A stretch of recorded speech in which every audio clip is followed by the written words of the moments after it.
하나님의 말씀 신약성경 사도행전 11장 19절에서 26절까지 교독하시겠습니다. 사도행전 11장 19절. 그때에 스데반의 일로 일어난 환란으로 말미암아 흩어진 자들이 베니게와 구브로와 안디옥까지 이르러 유대인에게만 말씀을 전하는데, 그 중에 구브로와 구레네 몇 사람이 안도에 이르러 헬라인에게도 말하여 주 예수를 전파하니 주의 손이 그들과 함께 하심에 수많은 사람들이 믿고 주께 돌아오더라. 예루살렘 교회가 이 사람들의 소문을 듣고 바나바를 안디옥까지 보내니 그가 이르러 하나님의 은혜를 보고 기뻐하여 모든 사람에게 굳건한 마음으로 주와 함께 머물러 있으라 권하니, 바나바는 착한 사람이요 성령과 믿음이 충만한 사람이라. 이에 큰 무리가 주께 더하여지더라. 아멘. 우리는 성경 말씀을 하나님의 말씀으로 믿습니다. 여러분도 그렇게 믿습니까? 그런데 이 하나님의 말씀을, 성경을 보면 이렇게 둘로 나눠지는데 하나는 구약이고 하나는 신약입니다. 그러면 구약은 무엇이고 신약은 무엇이냐? 그 약이라는 말은 약속이라는 말이고 언약이라는 말입니다. 그래서 구약은 옛 언약이고 신약은 새 언약이다. 그러면은 언약이라는 말은 하나님이 우리에게 약속하신 약속의 말씀이라. 우리가 여러 사람들을 만나지만 그 사람들 중에 내가 신뢰할 수 있는 많은 사람이 있는가 하면 몇 번 상대해보고, 저 사람은 진실한 사람이 아니야, 저 사람 믿을 만한 사람이 아니야, 그리고 더 이상 교제하지 않는 사람도 우리의 삶 속에서 얼마든지 있지 않습니까? 사람을 믿는다 안 믿는다, 뭘 가지고 알 수 있어요?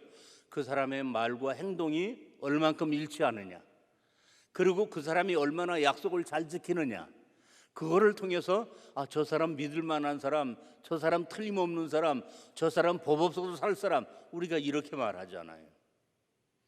하물며 인간관계에도 믿음이라는 게 약속을 지키는 여부를 통해서 결정되어진다면,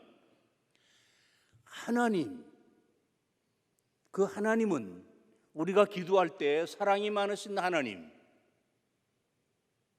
거룩하신 하나님, 이렇게 하나님의 이름을 부르는 가운데 우리가 하나님은 영원하신 하나님, 하나님은 불변하신 하나님, 여러분도 그렇게 하나님을 믿으시나요? 그러면 영원하다라는 말은 무슨 뜻이에요? 어제와 오늘도 내일도 계신다라는 뜻이고, 그분이 불변하시다라는 말은 어제의 그분의 능력이 오늘도, 오늘의 그분의 능력이 내일도 변함이 없다라는 거죠. 어제 그분이 약속하신 것 오늘 이루시고, 오늘 약속하신 것 내일 이루시는 그분은 어떤 분이에요? 영원토록 변함이 없으신 분이다. 그거를 증거하기 위하여 구약의 하나님의 약속을 하나님의 아들 독생자 예수 그리스도께서 이 땅에 오셔서 하나하나 약속을 이루시는 거예요. 그래서 여러분이 복음서를 보면 예수님은 항상 하나님의 아들로 얼마든지 당신 생각대로, 당신 행동대로 얼마든지 하실 수 있음에도 불구하고 항상 가라사대 성경에 기록되었을 때 이렇게 항상 하나님의 뜻에 맞춰서, 마치 항해사가 지도의 항로를 따라서 가듯이 주님은 이 땅에 오셔서 어떻게 했다고요? 하나님의 말씀의 약속을 이루시는 삶을 사셨고요. 마지막 십자가에 달려 죽으실 때 7마디 말씀 중에서 다 이루었다라고 말씀하신 것, 뭘 이루신 거예요? 그분이 세상에 오셔서 과학을 이루셨어요, 평화 통일을 이루셨어요, 경제 대국을 이루셨어요. 그분이 다 이루었다라는 말은 무슨 뜻이에요? 주님의 언행심사, 주님의 십자가의 죽으심과 부활을 통해서 구약에 약속된, 언약된 하나님의 약속을 다 이루셨다라는 거예요. 그렇다면 여러분이 그 예수님은 믿을 만한 분입니까? 아닙니까? 믿을 만한 분이죠. 그래서 우리는 하나님만이 신실하신 분이 아니라 예수 그리스도도 신실하신 분인 줄로 믿습니다. 자, 이거는 저의 말이 아니라 신명기 7장 9절, 우리가 믿는 하나님은 어떤 하나님이라고 말씀하고 있는가? 그런즉 너는 알라. 시작. 오직 내 하나님 여호와는 하나님이시요, 큰 소리로 신실하신 하나님이시라.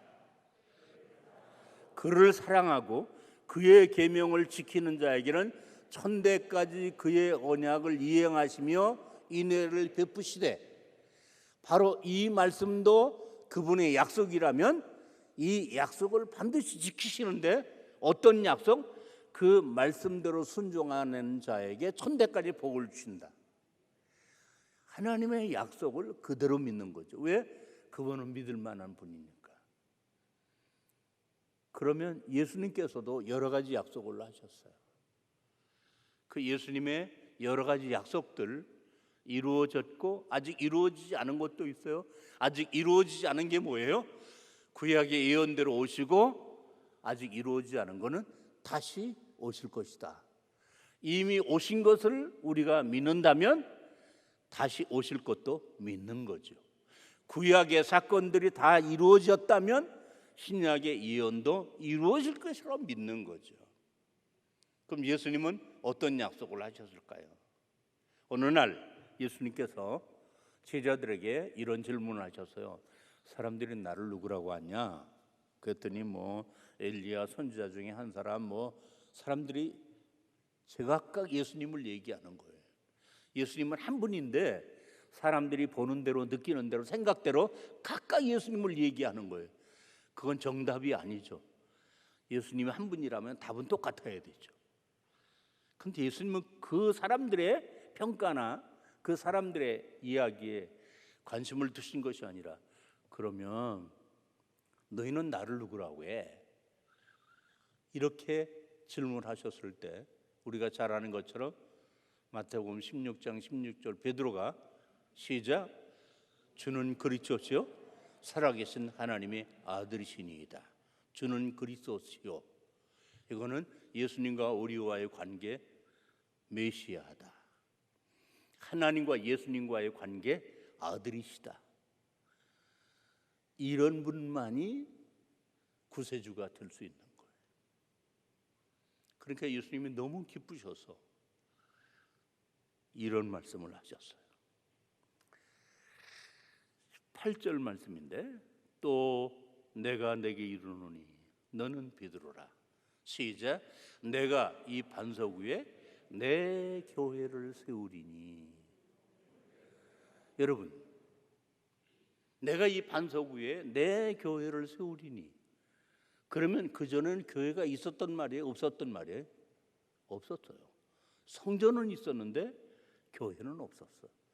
그럼 주님은 이 땅에 성전에 제사 드리러 오신 분이 아니고, 성전을 건축하러 오신 분이 아니고, 그 성전이 인간들에 하여 더럽혀지고 인간들에 하여 그 성전이 더 이상 존재의 능력을 상실했을 때 주님은 그 성전을 완성하시기 위해서, 성전에서 할 수 없는 것을 하게 하시기 위해서 이 땅에 교회를 세우러 오셨다.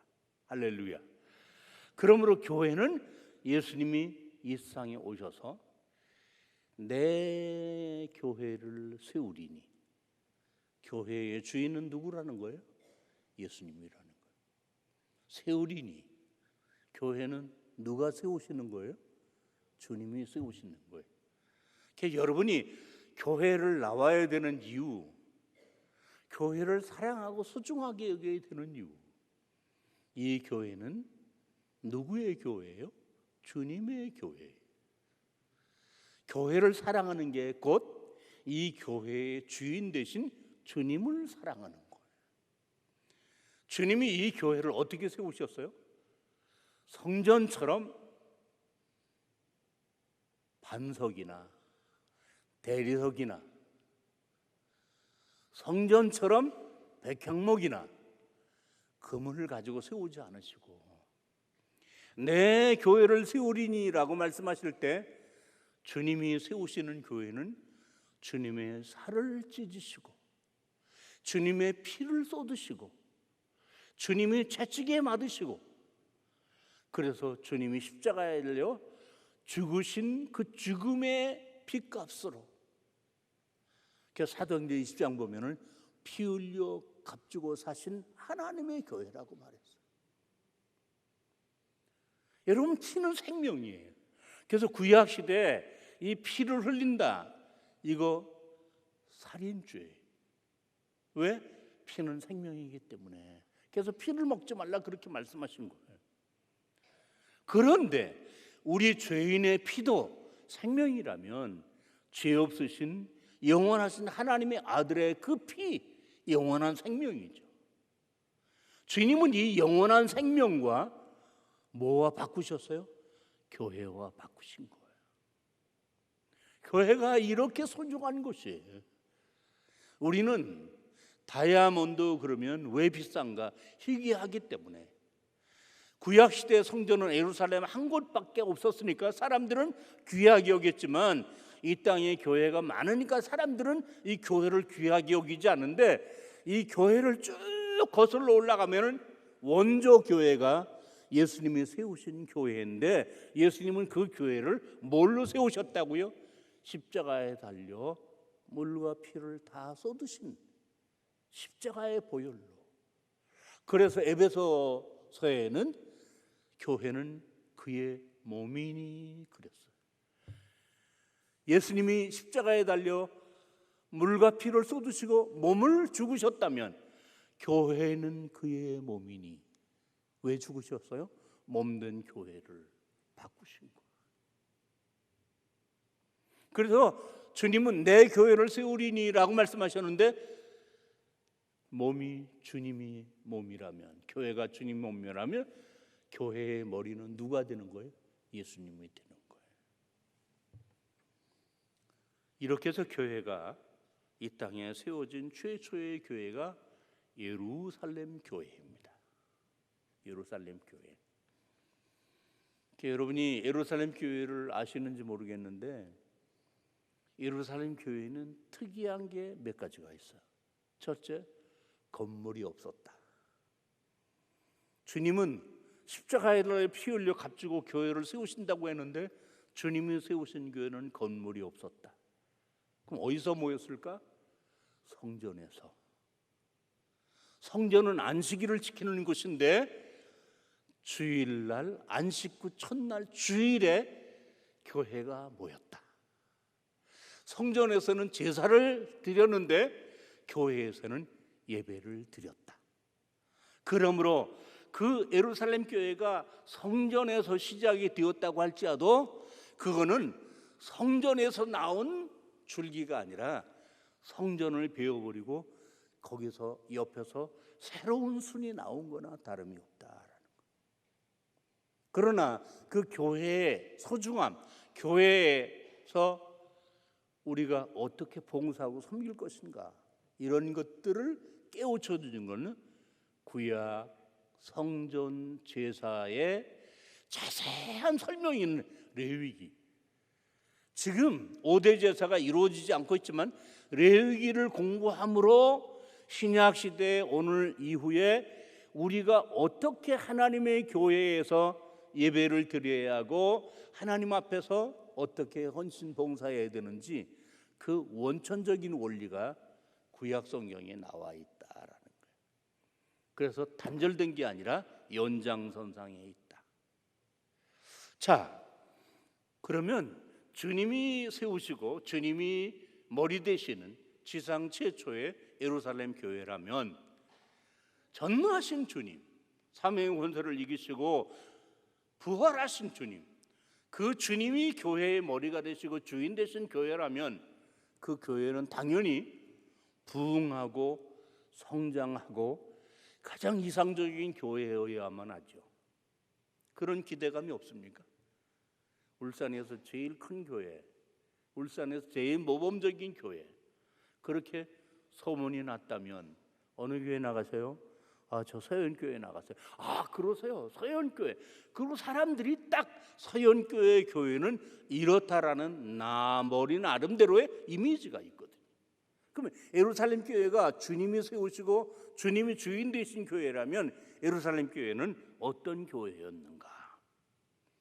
그들은 자원에서 모였습니다. 120명으로 시작되었는데 그들이 오순절 성령을 체험하고 모이면 예배를 드리고 사도들을 새겨 성경을 공부하고 그리고 온 마음을 다해 저녁 기도에 힘쓰고 그리고 성도들끼리 아름다운 교제를 나누고 그리고는 교인들 가운데 가난하고 어렵고 힘들고 고통당하는 성도들을 보면 내 일이 아니라고 무관심하거나 부담스럽다고 피하는 게 아니라 마치 내 일처럼 내 가족처럼 그 사람을 돕기 위해서 소유를 팔고 물질을 모아서 나누는 교회. 그들의 친교는 앉아서 커피 마시는 게 아니라 그들의 친교는 사랑을 나누는 그런 교회. 그래서 지금도 2000년의 세월이 흘러가서도 이 지구상에 많은 교회들이 어떤 교회가 되고 싶은가라는 어떤 모델을 제시한다면 미국의 어느 교회가 아니라 성경이 나오는 예루살렘 교회. 자원에서 모이고 모이면 성경 배우고 모이면 예배드리고 모이면 기도하고 모이면 성도들에게 친교하고 서로 봉사하는 교회. 그래서 예루살렘 교회는 건물로 소문난 교회가 아니라 그 교회가 교회다운 표지가 뭔가 이렇게 스탠다드, 기준이 되는 교회로 성장을 했던 거죠. 사람들은 낯선 곳에 딱 도착하면 저도 울산에 오면서 울산의 맛집이 어딘가 했더니 제가 그 집은 안 가봤어요. 한평집 그러더라고요. 그래서 시간이 한평집을 가보려고 그래요. 여러분 가라는 얘기 아니에요. 타지에 이사를 가면 어느 교회가 좋은 교회인가 딱 소문이 나는 교회, 그 교회를 찾아가듯이 예루살렘 교회는 이렇게 아름다운 소문이 나면서 사람들이 모여들기 시작하는데 꽃에 나비와 벌들이 모여들듯이 120명이 3,000명이 되고 3,000명이 5,000명이 되는 폭발적인.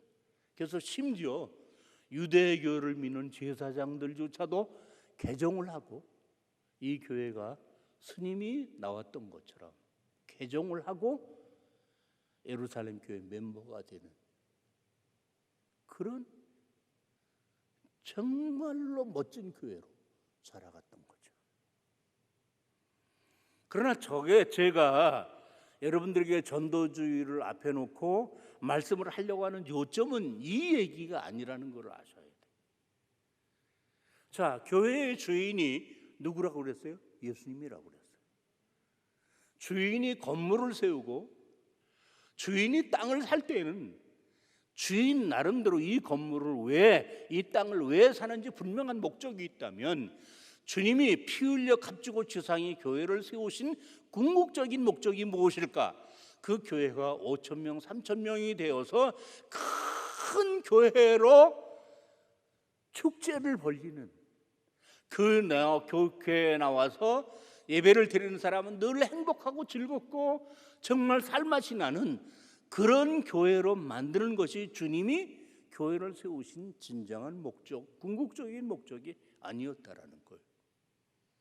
그럼 주님이 교회를 세우신 이유가 뭘까요? 사도행전 28장, 사도행전 1장 8절, 28장 19절. 그러면 너희는 가서 모든 족속을 제자로 삼아 아버지와 아들과 성령의 이름으로 세례를 주고, 이게 교회거든요. 사도행전 1장 8절 시작. 오직 성령이 너에게 임하시면 너희가 권능을 받고 예루살렘과 온 유대와 사마리아 땅 끝까지 이르러 내 증인이 되리라. 그러면 주님이 교회를 세우시는 궁극적인 목적은 예루살렘 교회 하나로 그치는 게 아니라 예루살렘 교회로부터 출발을 해서 땅끝까지 온 세상에 복음이 전해지고 교회가 세워지게 하기 위하여 모태 교회를 세우신 것이다. 모짜리 판을 세우신 것이다. 라는 거죠. 그러면 이제 예루살렘 교회에 모여든 사도들과 5,000명, 3,000명의 성도들이 주님이 이 교회를 향한 기대가 무엇인가를 그들은 알고 있었나, 잊지 않고 있었나, 그대로 실천하고 있었나라는 거예요. 그렇다면 예루살렘 교회 사도들과 성도들은 우리 교회에 이만큼 모였으니까, 이렇게 교회가 성장했으니까 이제는 주님이 그렇게 간곡하게 원하셨던 선교를 해야 되지 않겠습니까? 자, 우리가 예루살렘 말고 더 유대 땅 여러 곳에 교회를 세워야 되지 않겠습니까? 우리 교회 분리개척합시다. 그리고는 사마리아에도 교회를 세워야 되지 않겠습니까? 우리 선교합시다. 그러면서 예루살렘 교회가 전도와 선교의 활발한 운동을 통해서 어떻게? 예루살렘 교회는 마치 어머니가 자식을 낳는 것처럼 예루살렘 교회가 제2, 제3의 지교회를 세우고, 그리고 예루살렘 교회가 사마리아에다 교회를 세우고 소아시아에다 교회를 세우는 그런 일들을 해 나갔어야 되는데 예루살렘 교회는 그렇지 않았다. 그래서 하나님이 만드신 식물들을 보면, 창조하신 식물들을 보면 홍송, 붉은 소나무, 이거는 대궐을 지는 데 쓰이는 그런 소나무. 그 소나무는 굵고 단단하고 꼿꼿하게 올라가야만 그 나무의 가치가 있어요. 요즘에는 뭐 희한하게 생긴 나무를 정원에다 심으면 그런 나무들이 수억씩 간다고는 하는데, 원래 대궐을 짓는 홍성은 곧고 굵고 똑바로 높이 자라야 돼. 근데 또 하나는 뭔지 아세요? 포도나무, 감람나무, 올리브나무. 그게 그렇게 높게 열매를 맺는다면 얼마나 힘들겠어요, 열매를 따기가. 그러니까 그런 나무들은 어떨까요? 옆으로 퍼진단 말이에요. 키가 작단 말이죠. 그러다가 열매가 타닥타닥 달려서 쉽게 열매를 채취할 수 있도록 그렇게 자라게 되어 있어요. 교회도 두 가지 성장이 있는 거예요. 하나는 수직적으로, 외형적으로 부흥하고 성장하는. 왜? 그래야만 그 교회가 탄력을 받아서 개척교회도 세우고 선교사도 파송하고 지역사회에도 도울 수 있으니까. 그런데 그것만 아니라 뭐예요? 포도나무처럼 겨자씨, 그 다음에 무화과나무처럼 옆으로 퍼지는. 그래서 교회의 주변이, 그리고 이 교회를 다니는 성도들이 자기 주변이, 자기 가문이, 자기 가족이 복음을 받아들여서 마치 감람나무 열매처럼 번성하는 그런 역사가 더불어 일어나야 된다. 이거를 위해서 이제 여러분 교회는 새생명 축제를 하고 전도 운동을 벌이는 거예요. 아시겠습니까? 우리 교회만 울산에서 제일 큰 교회가 된다라는 그 꿈이 아니라 주님이 원하시는 건 뭐예요? 이 교회를 통해서 어떻게 포도나무처럼, 무화과나무처럼, 감나무처럼 퍼져나가서 많은 사람에게 그 열매를 따먹게 하는 수평적인 부흥에. 사람이 좋은 말로 안 하면 어떻습니까? 야단 맞아요. 야단해도 안 되면 어떻게 해요? 그 다음에 매를 쳐요. 하나님의 예루살렘 교회를 어떻게 하셨을까요? 교회가 비대하고 성장하는데도 전도와 선교에 무관심했을 때 하나님은 예루살렘 교회가 성전처럼 예루살렘에 하나밖에 없고 가장 화려하고 가장 성장한 그런 교회로만 머무는 것을 절대로 기뻐하지 않으셔서 어떻게 해요? 그게 바로 사도행전 8장 1절의 말씀이에요. 7번입니다. 사울은 그가 죽임 당함을 마땅히 여기더라. 시작. 그날에 띄워주세요 화면. 사울은 그가 죽임 당함을 마땅히 여기더라. 그날에 예루살렘에 있는 교회에 큰 박해가 있어 사도 외에는 다 유대와 사마리아 모든 땅으로 흩어지니라. 지금 화면에 안 나오는데 어떤 일이 일어났다고요? 토네이도처럼, 태풍처럼 이 예루살렘 교회에 외부적인 큰 박해가 와서 더 이상 교회 회집이 불가능하기 때문에 마치 코로나19라는 토네이도와 폭풍과 태풍이 한국 교회, 세계 교회에 몰아닥치니까 더 이상 교회에 나오고 싶어도 나올 수 없는 것처럼 핍박이 그렇게 몰아쳤다라는 거예요. 그래서 예루살렘 교회 안에는 사도들만 남았고 5,000명, 3,000명은 어떻게 해요?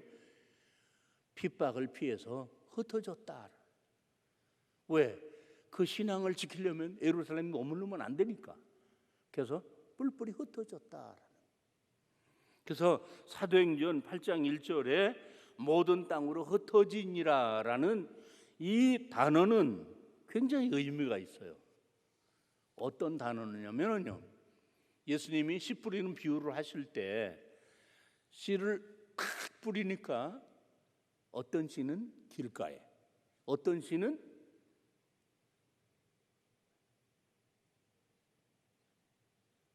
바위, 돌짝 위에. 그 팔레스타인에 가면은 돌 위에 좀 흙이 있어요. 이렇게 하면 너무 강원도 산골만에 흙이 많아, 저 바위가 많아가지고. 그다음에 어떤 씨는 잡초밭에, 어떤 씨는 비로소 풀도 없고 돌도 없는 좋은 땅에. 이 말은 무슨 뜻이에요? 그 사람들의 파종 방법은 우리나라 사람들과처럼 좋은 땅을 만들고 거기다만 이 뿌린 게 아니라 어떻게 했다고요? 흩어 뿌렸다. 그 뜻이. 예루살렘 교회가 마치 모짜리에 판이었는데 이거를 뽑아가지고 동서사방으로 뿌려 심는 것과 같은 거다. 그래서 그들이 이제는 흩어졌습니다. 그런데 이 흩어진 게 신앙의 박해를 피해서 도망친 게 아니라는 거죠. 도망쳤으면 그들은 가는 곳마다 자기들의 신앙을 숨기고 유교 사범들처럼 그걸만 하고 다녔을 텐데 이들은 흩어져서 뭘 했느냐? 전도를 했다라는 거예요. 전도를 했다. 복음을 전했다라는 거예요. 그러면 그들은 먹고 살기 위해서 도망친 사람이 아니라 그들은 흩어져서 생명의 떡을 전하는, 생명의 씨를 뿌리는 뭐가 되었다? 전도자가 되었다. 우리나라도 옛날에는 이 쪽복음을 팔고 다니는 그런 문서 전도인들이 있었어요. 자, 그런데 이 사람들이 흩어졌다 그러면 여러 지역으로 흩어졌을 것이고, 여러 지역으로 흩어졌다 그러면은 그 지명을 성경에다가 하나하나 다 지명 동네 이름을 기록해 놓는다면 우리는 성경을 재미없어서 읽을 수 없을 거예요. 성경은 1, 2장이 아닌 거예요. 구원의 역사에 필요한 부분만 기록해 놓은 거예요. 그래서 이름 없는 수많은 사람들이 5,000명이었으니까 이들이 흩어져서 그 복음을 전할 때 성경은 유심히 어느 특정 지역을 주목하고 있어요. 그게 바로 사도행전 11장 20절입니다. 그 중에 구브로와 구레네 몇 사람이 안디옥에 이르러 시작 헬라인에게도 말하여 주 예수를 전파하니. 이 말씀을 한번 유심히 들여다보면 주 예수를 전파했는데 어디서? 안디옥에. 누구에게? 헬라인에게. 그러면 안디옥이라는 말은 전에는 전하지 않았던 곳이, 생소한 곳이. 헬라인에게도 이 말은 전에는 유대인들에게만 찾아다니면서 외국에 가서 조선 사람이 조선 사람에게 전도하듯이 그렇게만 했었는데, 이 안디옥에서 최초로 어떻게 이방 사람 헬라인에게 복음을 전했다. 그러면 여기 안디옥이라는 이 지리적인 위치를 찾아보니까, 이 안디옥은 예루살렘에서부터 북쪽으로 750km 떨어진 소아시아 지역인데, 그 안디옥은 동쪽으로 가면 지금 터키 소아시아, 북쪽으로 가면 마게도니아, 그리스 쪽, 유럽 쪽, 그 다음에 왼쪽으로 가면은 지중해 연안, 그 도서 지역, 사이프러스라는 큰 섬이 있는 지역, 그 지역을 커버할 수 있는 전략적인 센터, 요충지가 된다. 하나님은 이 성도들이 흩어져서 여러 지역에 복음을 전하는 가운데 어디다 딱 주목하셨다고요? 아하, 전략적으로 굉장히 중요한 안디옥에 이 흩어진 성도들이 가서 복음을 전했구나. 이 소식이 예루살렘 교회에 들려진 거예요. 자, 이 안디옥 지방에 어떤 특이한 역사가 일어나는 거 아니에요? 9번 다시 한번 사도행전 11장 21절, 사도행전 11장 21절 같이 한번 읽어보세요. 주의 손이 그들과 함께 하심에 수많은 사람들이 믿고 주께 돌아오더라. 이 말은 무슨 뜻이에요? 주의 손이 그들과 함께 하심에, 여기 그들은 누구예요?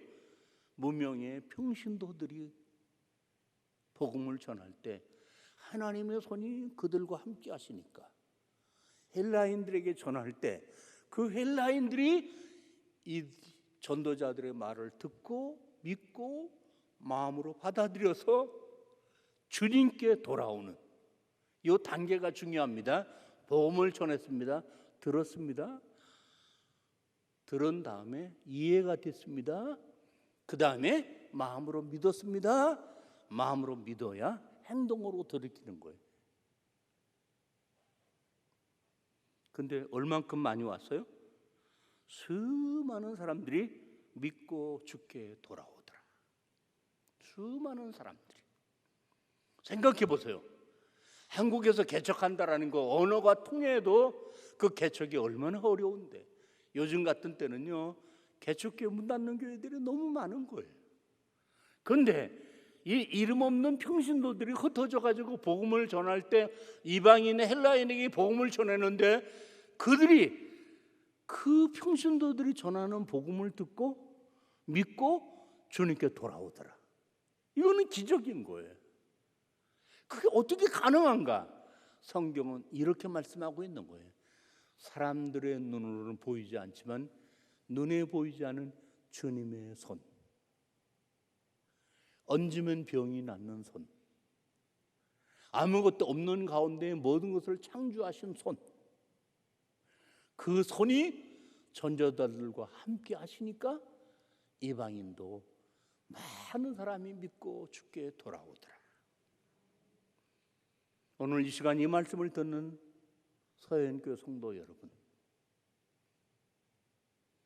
세상 사람들은 일을 하고 나면 이렇게 말합니다. 수고 많이 했습니다.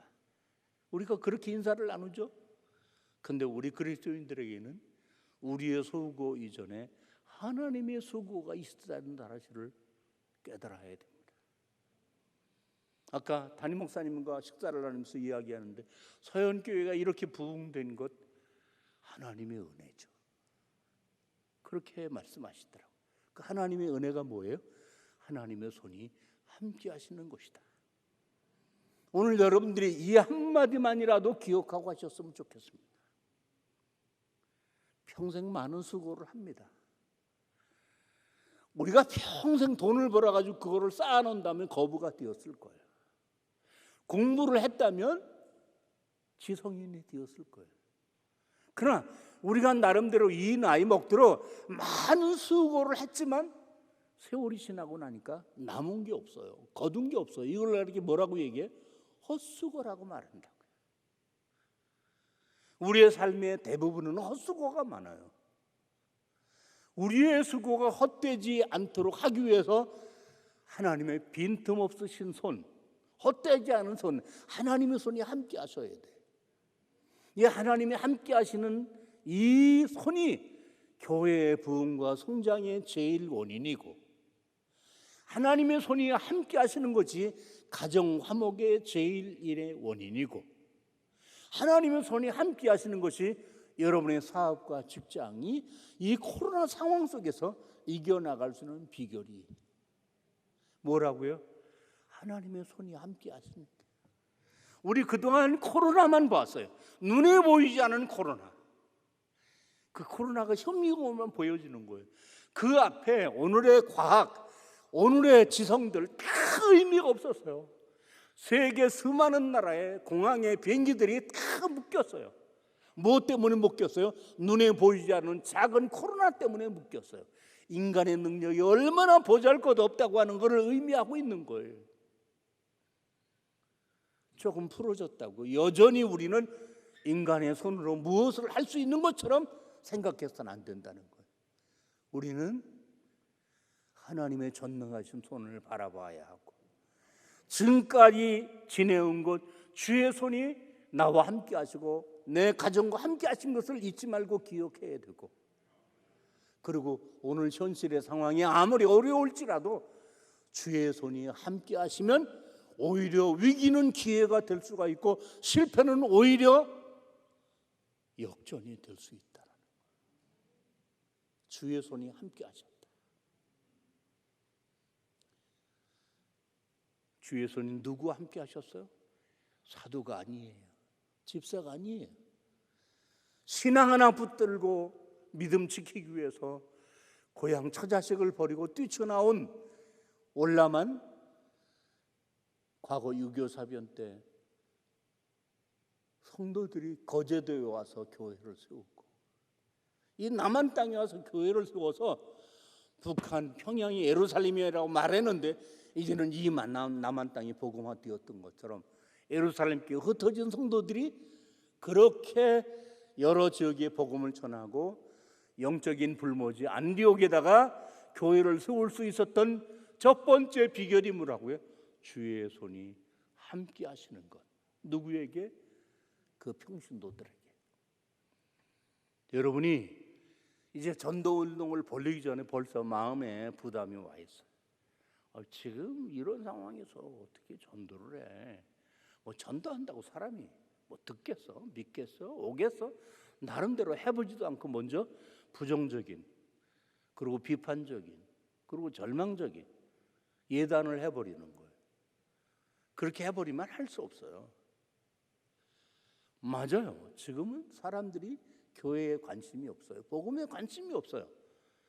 그러나 그럴수록 사람들은 더 절망에 빠져가고 있어요. 아무런 희망이 없어요. 이럴 때 진짜 해답은 뭐예요? 복음뿐이에요. 오직 예수뿐이에요. 그거를 여러분이 안다면 어떻게? 그러나 저는 자신이 없어요. 그래요. 맞아요. 자신이 없어요. 그러나 약한 자를 들어 강한 자를 부끄럽게 하신 주님의 손이 여러분과 함께 하시면 오늘 성경에 수많은 사람들이 주께 돌아온 것처럼 여러분도 돌아오게 할 수 있는 것을 믿고 가시길 바랍니다. 믿으시기를 바랍니다.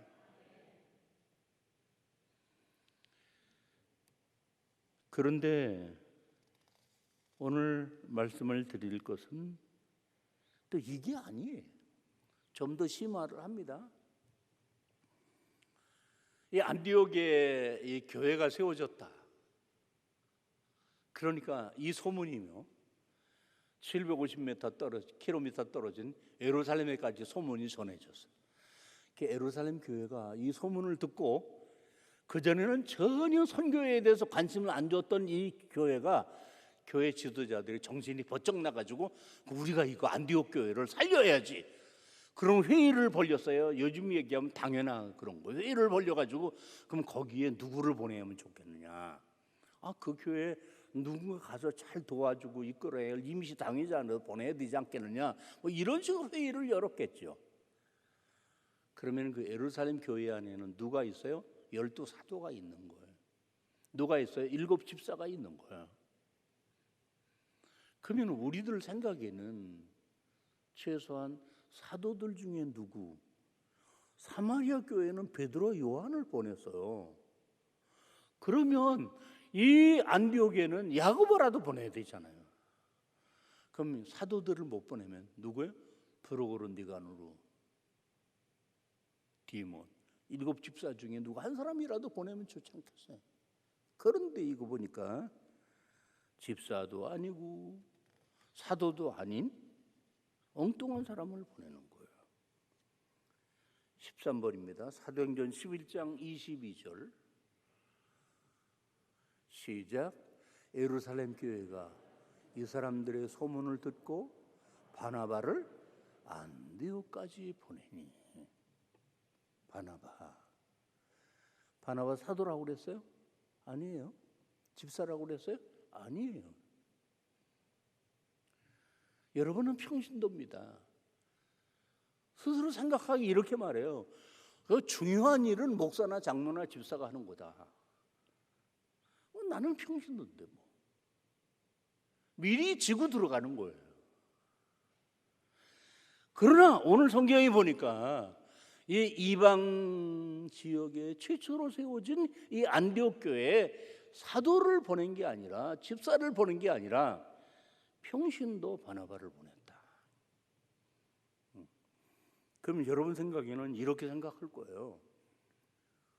그 뭐 안디옥은 이방 지역에 세운 거니까 회담을 하면 고위급 회담이라고 있고, 중요한 회담은 대통령끼리 하는 거고, 아니면 서기관들끼리 하는 거지 뭐. 그러고는 급수를 낮춰서 이 안디옥 교회에 평신도 바나바를 보낸 것처럼 그렇게 오해하기 쉬운 거예요. 그러나 저는 성경을 볼 때 이런 생각이 들었거든요. 제가 오늘 설교하기 전에 서두에 누구에겐가 저를 통해서 말씀하실 분이 있으셔서 오늘 저를 이 교회에 보냈다고 믿습니다. 제가 그렇게 여러분에게 얘기했죠? 그래요. 이 교회를 세울 때 우리 이성택 목사님을 통해서 세우게 하신 하나님, 다 하나님의 주권과 섭리 속에 있지만 주님의 피 흘려 값주고 사신 교회를 위탁해서 맡기는 걸 위임식이라고 하는데, 위임 목사이고 당회장이신 이성택 목사님, 주님 피 흘려 값주고 사신 이 교회를 맡기신 거예요. 그 위임이라는 게 맡긴다라는 얘기거든요. 그러면은 맡길 때 이 맡긴다라는 말, 교회에서 누구에게 맡긴다라는 이 맡긴다라는 말은 여러분이 평소에 맞지 않은 구두 신어보신 적이 있나요? 맞지 않은 모자 써보신 적이 있나요? 맞지 않은 구두를 가지고 뛸 수 있습니까? 맞지 않은 옷을 입고 모양을 낼 수 있습니까? 좋고 나쁘고 명품이 아니고 이거는 차후의 문제예요. 제일 중요한 건 뭐예요? 그 사람에게 딱 맞아야 되는 거예요. 교회도 마찬가지예요. 주님을 쓰시는 일꾼도 마찬가지예요. 사람들마다 다 개성이 있고 잘하는 게 있고 못하는 게 있고 좋은 점이 있고 나쁜 점이 있다면 부부도 마찬가지인 거예요. 교회 목회자도 마찬가지인 거예요. 성도들도 마찬가지인 거예요. 어떻게? 한 사람은 외향적이라면 한 사람은 내향적이고, 한 사람은 급하다면 한 사람은 너무 느려져지고, 한 사람은 너무 세밀하다면 한 사람은 털털하고, 그것 때문에 싸우는 것 같지만 그래야만 서로 맞출 때 급하지도 않고 빠르지도 않고 짜지도 않고 싱겁지도 않고 적당하게 되어지는 거죠. 이게 맞는 게 있는 거예요. 그러면 오늘 이 바나바는 하나님이 보실 때 이 안디옥 교회의 맞춤형 지도자였다. 맞춤형. 여러분과 제가 기도할 때 누구를 만나든지 맞는 사람이 만날 수 있어야 대화가 되고 친구가 되는 거예요. 여러분이 전도도 이런 점에서 하나님이 여러분에게 맞는 분을 누군가를 붙여주실 거예요. 보십시오. 그러면 이 안디옥에 하나님의 바나바를 보내셨다. 왜 바나바가 안디옥 교회에 딱 맞는 사람이었을까? 우리 한번 사도행전 4장 34절을 보시겠습니다. 14번입니다. 그 중에 가난한 사람이 없으니 이는 밭과 집이 있는 자는 팔아 그 판 것의 값을 가져다가 사도들의 발 앞에 두매 그들이 각 사람의 필요를 따라 나누어 주미로라. 사도행전 4장 36절 구브로에서 난 레위족 사람이 있으니 이름은 요셉이라 사도들이 일컬어 바나바라 번역하면 위로의 아들이라. 이 말씀이 무슨 뜻인지 오늘 수요일 예배를 나올 정도라면 아실 거예요. 예루살렘은 로마의 석국 지배 속에 있어요. 가난해요. 특별히 교회에 나온 사람은 더 가난할 수 있어요.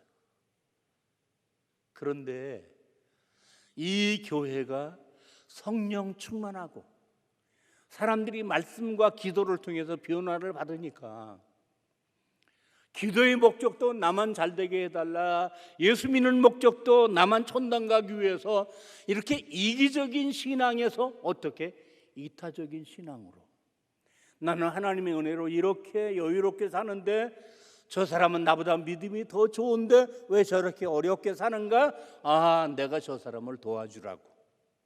그러면서 사람들의 마음에 긍휼한 마음이 생기면서 소유를 팔아가지고 내가 나눠줄 수 있으면 내가 칭찬을 받고 내가 사람들로부터 빚쟁이가 되는 거예요. 그런데 어떻게 해요? 그걸 팔아 사도들의 발 앞에 갖다 놓았다는 말은 주님의 이름으로 나눠주세요. 내 이름은 밝히지 말고. 그래서 사람들이 소유를 팔아 사도들의 발 앞에 두니까, 이걸 나눠주니까 예루살렘 교회 안에는 굶는 사람이 한 사람도 없더라. 다 부자라는 말이 아니라 어떻게 해요? 나눔으로 인해서 줄인 사람이 없더라라는 사랑 충만한 교회가 된 거예요. 강조기간만 아니라 지속적으로 사랑 충만한 교회가 된 거예요. 그 일에 선도적인 역할을 한 사람이 누구냐? 바로 이 바나바라고. 바나바는 구브로에 자기 조상들에게 물려받은 유산이 있었어요. 그걸 다 정리해가지고 사도들의 발 앞에 갖다 놓아서 이 교회 안에 이렇게 나눔의 붐이 일어나도록 하는 일에 뭐예요? 불쏘시개가 된 거죠. 사도들이 이 요셉을 보고 너무 고마워서 저 사람한테 이름 하나 지어줘야 되겠다. 아브라함이 아브라함으로, 야곱 이스라엘로, 요셉이라는 이름을 바나바로. 그 뜻은 다른 사람을 위로하는 사람이다. 피스메이커다. 그런 사람이. 이 새로 세워지는 이방 땅, 이 안디옥, 이 교회가 앞으로 정말 제2의 예루살렘 교회처럼 아름다운 교회가 되어지려면 어떻게 해요? 누군가 출발 시점에서 이렇게 본을 보이는 사람이 필요한데, 바로 그 사람이 누구라고요? 바나바였다. 바나바였다. 그 다음에 두 번째로, 이 바나바는 어떤 사람인가? 바나바는 영적인 안목이 열린 사람. 조금 어려운 얘기인데, 이 바나바가 예루살렘 교회에서 파송을 받아 이 안디옥에 딱 도착했을 때, 지금도 자동차로 타고 가면은 10시간 이상이 걸리는 먼 길인데 얼마나 그가 힘들게 왔겠어요. 그러면 예루살렘 교회와 이 안디옥 교회와 사이즈를 비교해 보세요. 환경을 비교해 보세요. 여기는 개척을 시작한 교회예요. 여기는 이미 5,000명, 3,000명이 모이는 기성교회. 거기서 사도들로부터 인정받는 사람이 이제 이 안디옥에 딱 왔을 때 얼마나 비교가 되겠어요. 저 같으면 낙심할 거예요. 왜 이런 데 나를 보내느냐고. 내가 사도냐고, 내가 집사냐고, 왜 나를 이런 고생에다 보냈냐고 아마 불평했을지도 몰라요. 그런데 사도행전 11장 23절 이 바나바가 딱 안디옥에 도착하더니 자세히 한번 읽어보세요. 그가 이르러 하나님의 은혜를 보고 기뻐하여. 여러분, 하나님의 은혜가 보입니까? 우리 눈으로 하나님의 은혜를 볼 수 있어요? 하나님의 은혜는 빛같이 임한다. 하나님의 은혜는 폭포같이 임한다. 하나님의 은혜는 일곱무지같이 임한다. 보입니까? 우리는 하나님의 은혜를 볼 수 없어요. 그런데 바나바는 하나님의 은혜가 보이는 거예요. 그러니까 너무 기쁜 거예요. 하나님의 은혜가 안 보일 때 어땠을까? 이 이방 땅 언어도 다르고 풍습도 다르고 편견과 차별이 있는 이 땅, 내가 여기서 나홀로 와가지고 어떻게 견뎌내야 되는가라고 실망과 한탄을 할 수밖에 없는 그 상황인데 고개 들어 눈을 들어 하나님을 바라보니까 이곳에 하나님의 은혜가 아니면 교회가 세워질 수 없는 곳, 이곳에 하나님의 은혜가 아니면 이렇게 많은 사람들이 모일 수 없는 곳. 나는 눈으로 이곳에 모인 사람들만 보이지만 아하, 하나님이 사람들을 모아 놓으셨구나. 그분이 계획이 있으셔서 그분이 특별한 관심을 가지시고 그분이 이곳에 사람들을 모아 놓으셨구나. 여기 모여진 사람 보니 하나님의 은혜구나. 여러분이 오늘 이 눈이 열려서 여러분의 가정으로 돌아가면 하나님이 여러분에게 부부의 인연을 맺으신 것도 은혜, 여러분의 가정도 하나님의 은혜, 여러분의 직장도 사업도 하나님의 은혜. 이 코로나 상황 속에서 절망하고 낙심만 하지 말고 어떻게 눈을 들어 고개를 들고 하나님의 은혜를 바라보면 그래서 견뎠구나, 그래서 여기까지 왔구나, 그래서 이게 결과적으로 나에게 더 유익이 되었구나, 하나님의 은혜를 보라라는 거예요. 이게 신자와 불신자의 차이인 거예요. 그 다음에 오늘 저녁에 강조하고 싶은 것, 이 바나바를 왜 하나님 보내셨을까? 이 바나바가 왜 이 안디옥에 딱 적임자였을까? 사도행전 11장 24절 오늘 키워드입니다. 시작. 바나바는 착한 사람이요 성령과 믿음이 충만한 사람이라. 여기까지만. 일단은 여러분, 착한 사람이 좋아요, 악한 사람이 좋아요? 아니, 대답해봐요. 그냥 너무 쉬운 걸 질문할 때는 뒤에 함정이 있어서 그러는 거예요. 자, 착한 사람이 좋아요, 악한 사람이 좋아요? 그러면 여러분은 착한 사람이에요? 왜 대답을 안 해요? 집에 가서 물어보세요. 남편에게, 여보, 나는 착한 아내야? 집에 가서 물어보세요. 여보, 나는 착한 남편이야? 아마 대답하기 어려울 거예요. 더구나 요즘 같은 세상에 예수 믿기 때문에 착하다라고 하면 뒤통수 맞기 좋고 돈 떼기 쉽고, 그렇죠? 사람들이 우습게 보기 쉽고, 요즘 이 상황은 너무 사람들이 뭐 대통령 출마한 사람, 장관 청문회, 이제 시장 출마한 사람, 시의원 출마한 사람 쭉 보세요. 얼마나 거짓말을 많이 하는지. 드러났는데도 아니라고 오리발 내밀고 끝까지 그러다가 나중에 할 수 없이 사실이 드러나니까 잡혀가고. 지금 이 상황은요, 어떤 상황이냐면은 거짓의 악한 영이 이 대한민국을 완전히 정복한 세상이. 요즘의 법이라는 건요, 누가 진짜 거짓말을 하는 사람인가, 이거 그렇게 고시 공부해가지고 이거 가려내는 일을 하는 거예요. 이러다 보니까 착하게 산다는 건 뭔가 속는다고 생각해요. 손해본다고 생각해요. 이게 시험이고 유혹이에요. 그러면 결론으로 얘기를 하면 착한 사람들이 함께 모여 사는 가정이 행복한 가정이죠. 남편도 안 착하고 부인도 안 착하고, 그럼 서로 싸움만 하는 거죠. 이해가 안 되죠. 갈등만 하죠.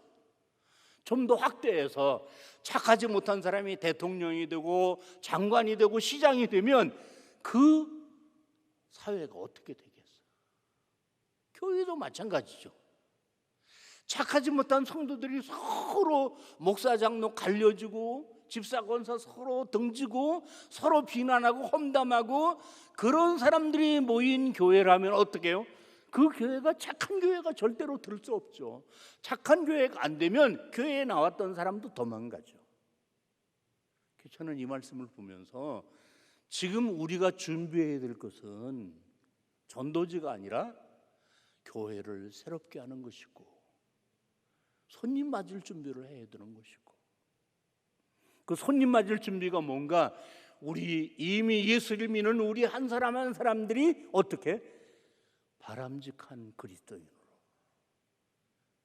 안 믿는 불신자가 세신자가 교회에 딱 들어왔을 때 예수 믿는 사람들을 딱 보고 상대해 봤을 때, 아, 정말 요즘 세상에서 교인은 착하구나, 진실하구나, 거짓말 안 하는구나, 이렇게 신뢰되지 않으면 이 강단에서 목사님이 아무리 복음을 전한다고 할지라도 사람들은 안 믿게 되어지는 거죠. 이게 오늘 한국교회 새생명 축제를 앞두고 제일 먼저 해야 될 인간 뭐예요? 우리는 착해져야 한다. 착해져야 한다. 이 바나바가 착한 사람이라는 거를 여러 가지로 얘기를 할 수 있는데 시간 관계상 다 못하더라도 정말 이 바나바는 착한 사람이었어요. 나중에 여러분 기억하시겠지만 바울과 바나바가 마가 때문에 막 싸움을 대판했어요. 사울은요, 이 바나바를 잊으면 안 되고 무시하면 안 되는 사람이거든요. 이 바나바 때문에 사울이 예루살렘 교회 안에서 추천받아가지고 인정을 받았다고 해도 과언이 아니거든요. 그런데 바울은 바나바에게 양보 안 했어요. 그런데 바나바는 묵묵히 양보했어요. 정말 착한 사람이에요. 놀라운 사실은 바나바는 착한 사람이요. 화면 다시 한번 띄워주세요. 바나바는 착한 사람이요, 성령과 믿음이 충만한 사람이라.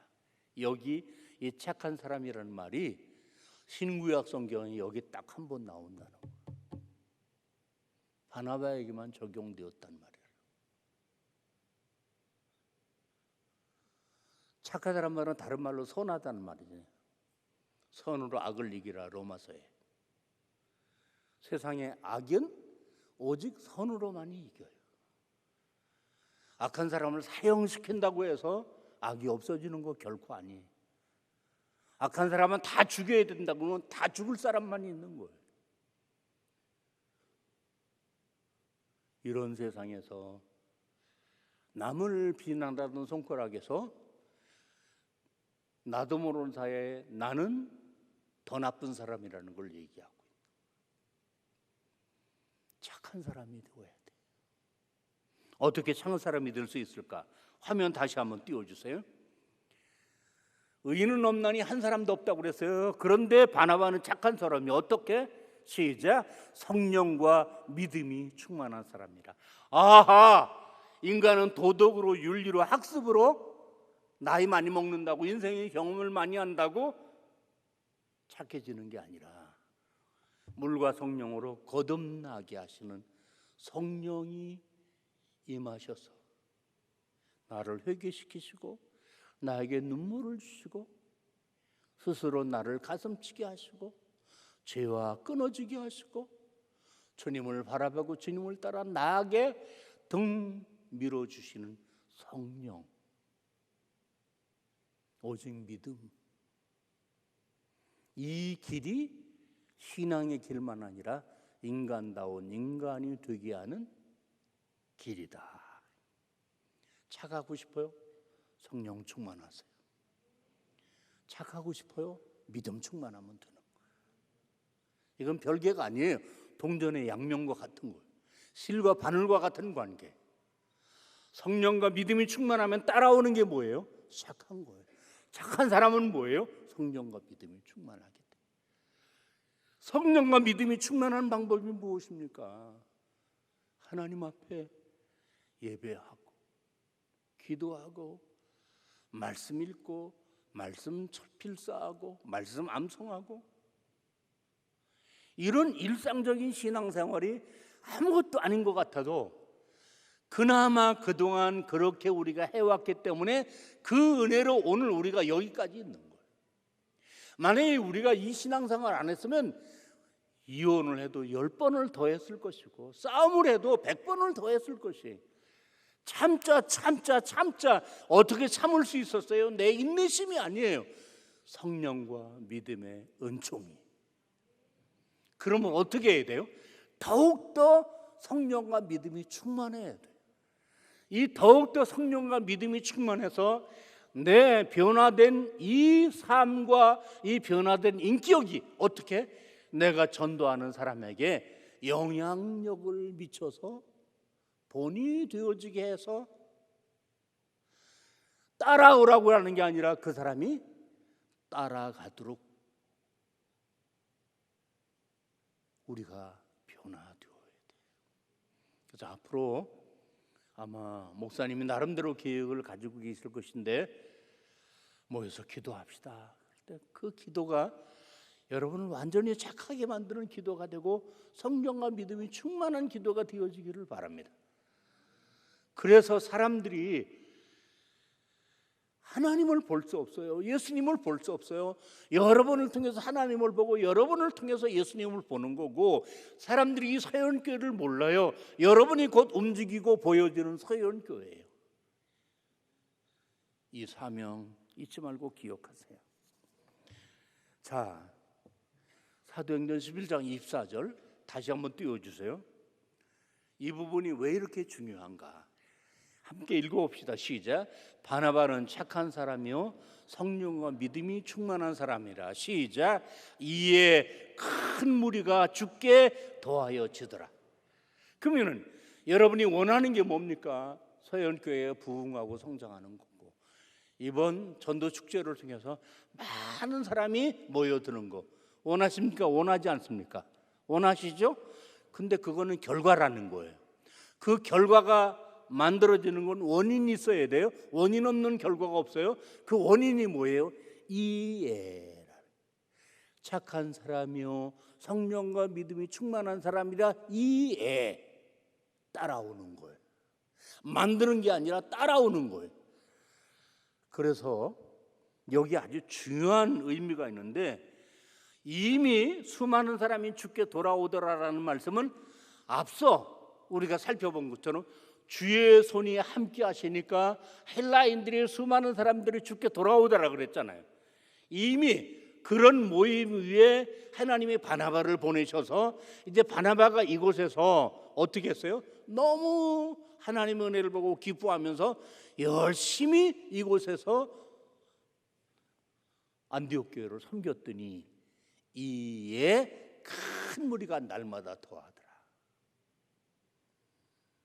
근데 여기 이에 큰 무리가 주께 더하여지더라 이 말하고 앞서 많은 사람이 주께 돌아오더라는 말에 분명한 차이가 있어요.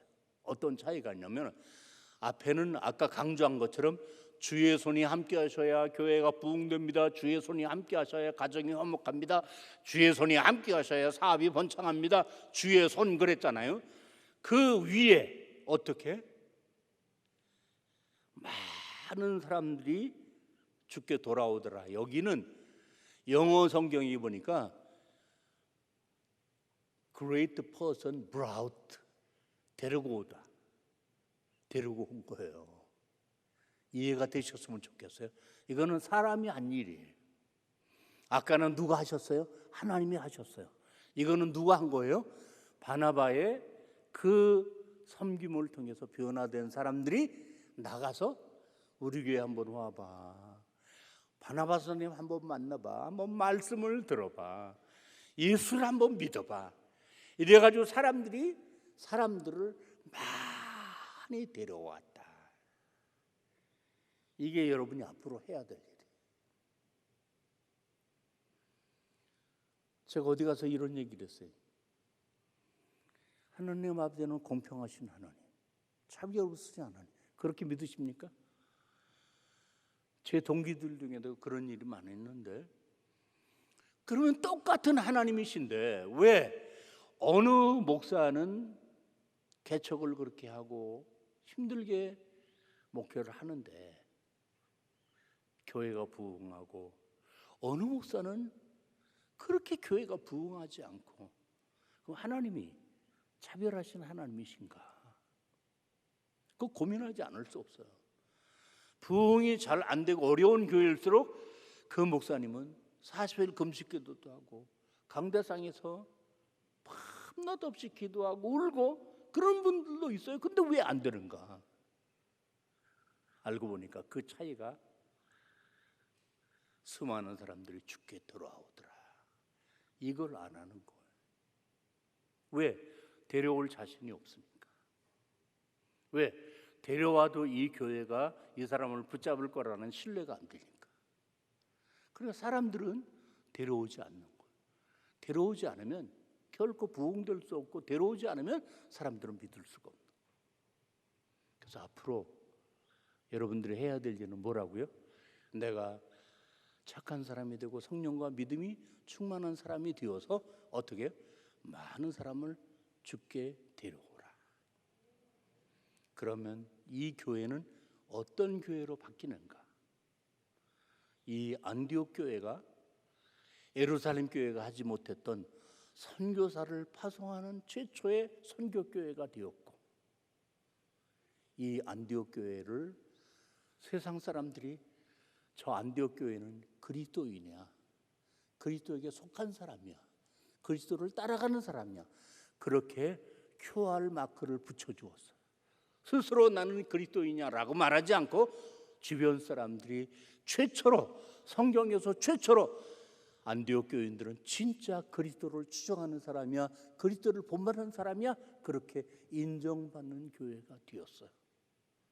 그래서 하나님은 예루살렘 교회가 아니라 예루살렘 교회를 통해서 안디옥 교회를 세우셨지만, 이제는 이 울산 서현교회까지 세우시기 위해서 어떻게 안디옥 교회를 통해서 사울과 바나바와 사울을 최초의 선교사로 파송해서 소아시아가, 마게도니아가, 유럽이, 영국이, 미국이 복음이 산불처럼 번져서 마침내 130여 년 전 언더우드 아펜셀러 선교사가 우리나라에 도착해서 단 2명이 불을 질렀는데, 지금 한국교회가 이렇게 부흥하고 번성했는데, 이 불은 어디서부터 시작되었다고요?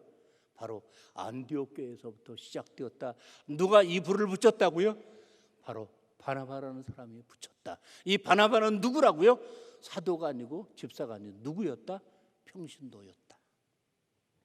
이 말씀이 여러분에게 꼭 은혜가 되셔서 여러분이 이 서현교회 안에서 이 시대의 바나바가 되어서 여러분을 통해서 이 교회는 더욱 아름다운 착한 교회, 소문난 교회로 사람들이 이 교회를 인정하고 모여들게, 그리고 이 교회를 통해서 이 울산 지역이 복음화되고, 이 교회를 통해서 복음이 더 멀리 선교되어지는, 선교의 못자리판 꼭 되어지기를 주님의 이름으로 축원합니다.